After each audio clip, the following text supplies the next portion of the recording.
通過綠茶，我去攞。收到訂單之後，呢一位機械人店員隨即去到貨架攞貨。呢一款由內地智能科技企業研發嘅機械人喺香港舉行嘅首屆 Leap East 國際科技與信息技術展出勤。Leap 會議首次喺沙特阿拉伯以外嘅地區舉辦，並且選址香港。有嚟自內地嘅參展商企業認為，展覽有助內地創科企業拓展海外市場，進一步接觸中東同國際客戶。香港對我們具身智能企業來說的話，是一個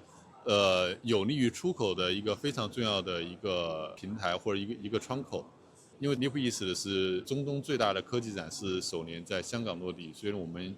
相信這個展會呢會有很多的，就是來自中東，包括國際上的一些政府機構，或者是投資方，或者是一些買家，我們會覺得對我們的出海業務會非常有幫助的。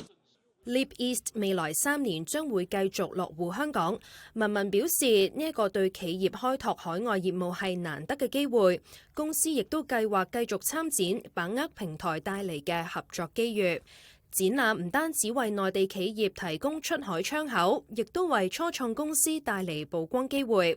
呢一間本地初創公司成立大約6年，主要研發機械人自動化同協作平台。創辦人指出，本地市場規模有限，希望透過呢一次嘅展覽，接觸更多海外客戶，尤其係中東市場嘅合作機會。我哋嘅產品咧喺香港已經有落地嘅案例啦，咁非常之開心。喺唔同嘅國家，其實對我哋嘅產品都非常之有興趣。咁今次嘅活動 Leap East 咧好特別嘅，因為幾年前咧曾經有一間德國嘅煉油廠公司，亦都聯絡過我哋問：咦，我哋嘅機械狗嘅自動化嘅產品可唔可以應用到去佢哋喺中東嗰個板塊裏面嘅一啲煉油嘅設備裏面？咁當年我哋仲係一個研發嘅階段，就冇呢個機會啦。咁今年啦，我哋嘅產品終於開始面世，開始有落地嘅案例嘅時候咧，我都希望可以嚟翻呢個 Leap East 嘅活動咧，去同一啲中東去 make 翻啲 connection，睇下有冇辦法將我哋呢啲嘅機械咧可以帶到去中東裏面。